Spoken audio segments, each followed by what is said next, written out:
wheel pouring the air, but it's Mamola number 3 who still leads from Raymond Rush number 11 and 4 Lawson. Oh, Mamola was, he was almost on the grass then, Peter. Using every inch, including all the white line. I think now Mamola goes round the outside and they actually clash bearings. I'm sure they touch then, and Mamola wins and Rush is second and Lawson is third. And an absolute... So, Taka, as you can see, in this warehouse, we keep so many different parts. Yeah. In totally, we keep about 200,000 different references here in this port. Now, important is that all those parts will be shipped to the right customers. So every part that we pick is being controlled and everything. And here we have a particular scene where all the boxes are being prepared. So every customer order on this place, as you can see, all the many crates go all over the world. So, you know, now you've seen everything, but it's also interesting to see which type of bike people order the parts for, because those are all very special ones. So let me show you. Okay. We go to another part of it. Let's go.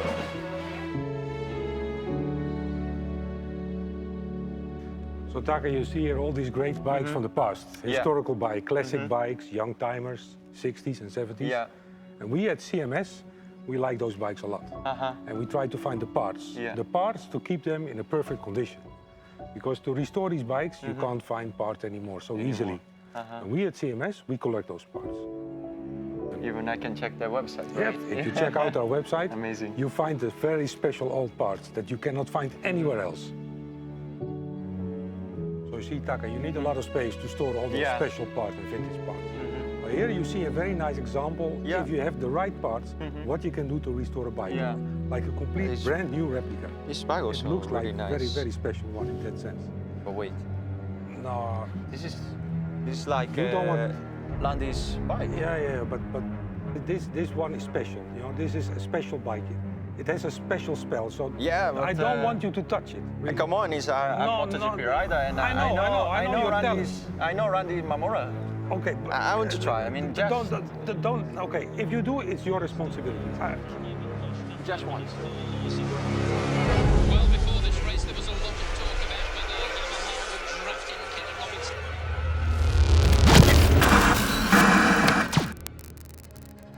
I knew it! I knew it!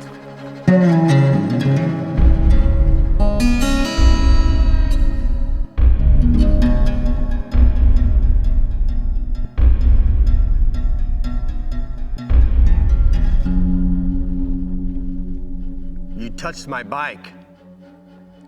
No. That's not a question.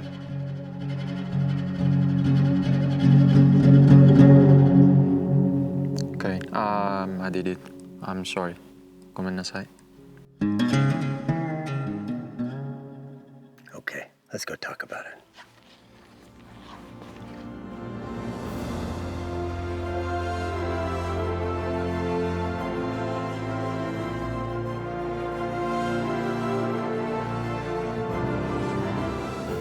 So Randy, I'm really curious about your career, and the question is why and when did you start your race? Like with everybody who has a long history in racing, myself, since 1972, is when I started. I was 12 years old. I had an opportunity when I was 11 or so to ride a little Honda 50 monkey bike, as you know, no clutch and so on. And it was super fun. And to have something with independence, with an engine, was just something really cool and exciting to do, you know? So my father could tell that I wanted to ride. My father was a mechanic by trade, not just on motorcycles, but other things.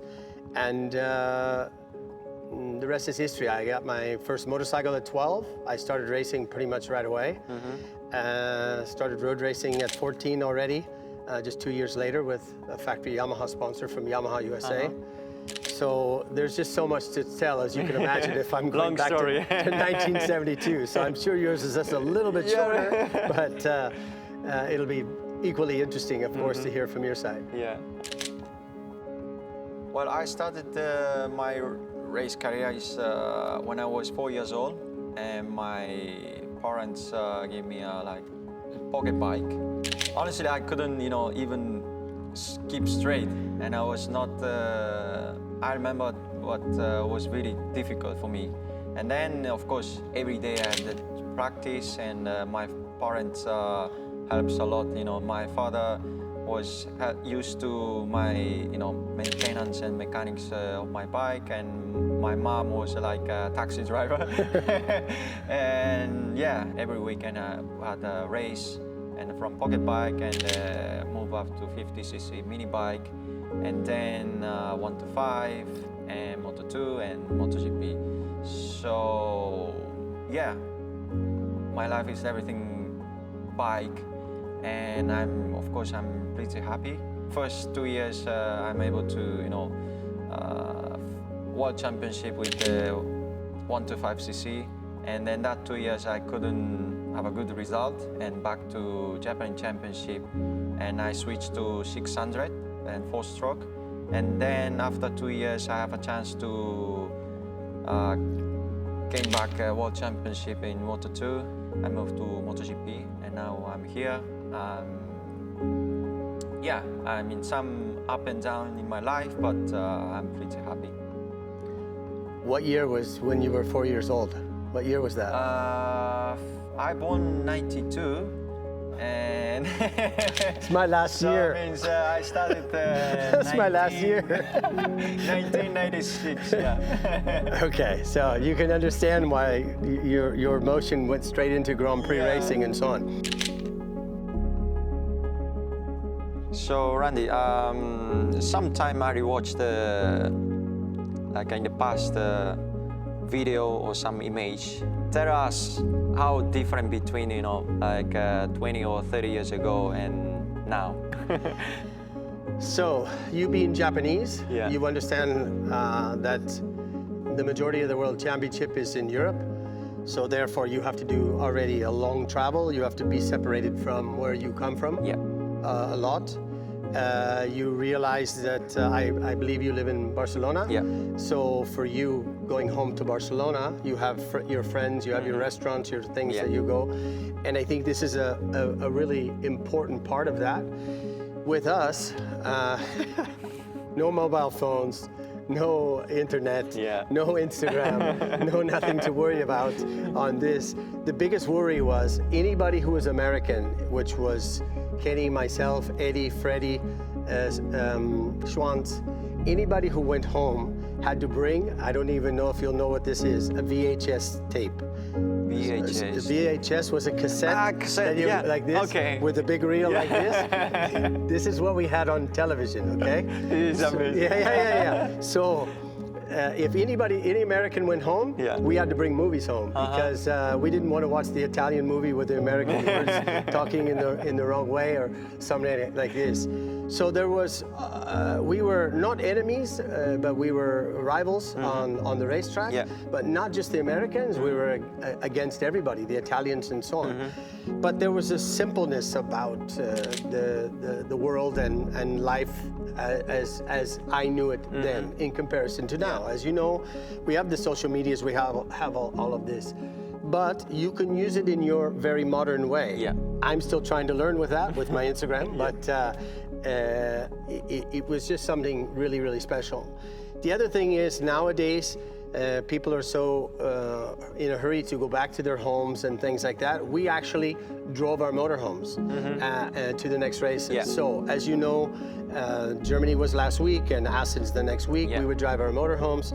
Even Doug Chandler, the parents of Schwantz, they would find campgrounds where we could water ski Yeah. and things like this. So it became a more friendship type thing again, even though on the racetrack we were sometimes giving hand signals to one another. It's great.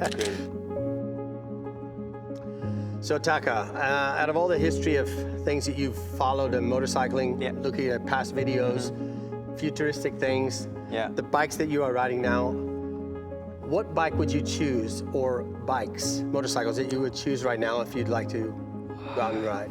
Well, for me, definitely 500.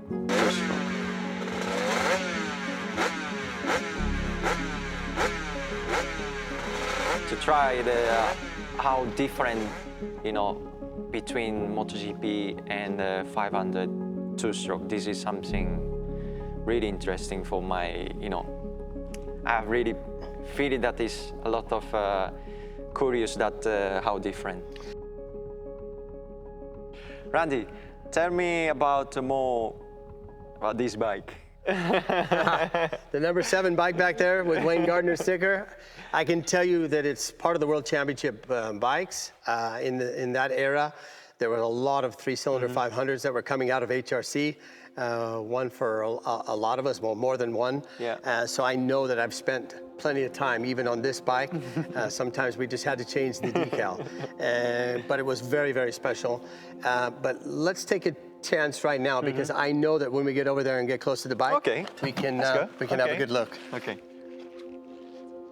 Well, Taka, sitting on a motorcycle, Grand Prix bike, pretty much simplified, just like sitting on your bike that you're using now in MotoGP. Yeah, totally different. But when you first take a look at this, the first thing I say to you is, look at that chassis. The chassis. Because it just looks so like skin and bones. Yeah. You know, the bikes only weighed 120, 125 kilograms, which is now completely different in MotoGP with 157 minimum. And the fuel amounts and so on. But how do you feel? Well, actually quite comfortable from the riding position. I can tell you that this was one of the iconic bikes that was built by HRC, and eventually they went to riders that were club racing and buying them for national races and so on that you could do. So there was an abundance of these in people who raced motorcycles. I can tell you the power band on this one was much more broad than my Suzuki that I raced before. This was much earlier, 6.5, 7,000. You could already start to have this feeling. And it had with the 3-cylinder, it had so much engine torque that you could just shift through the gears rapidly and it would just pull. But again, it was something very, very special that came out of Honda's backyard. And I know you've been a Honda person for quite some time. So this is something that I would definitely love have you have a few laps on. Well, Taka, listen, whether it's for Grand Prix racing or for road bikes, especially in a classic way, you really want to be able to take care of these bikes. And with CMS, it's available to have standard real parts, original parts, not only for the road bikes to keep them classic and to keep them on the road, because it's something that I would like very much, classic. And of course for a race guy who loves racing bikes, to be able to try it one day. And it's for companies like this that keep them running the right way. Well, Taka, there's a lot of history that we've been able to talk about, sitting in the chairs and now, of course, sitting on the bike. There's not much more for me to say, other than the fact that when I leave, no more sitting on my bike. Okay, thank you so much. Have a good one. Thank you, Randy.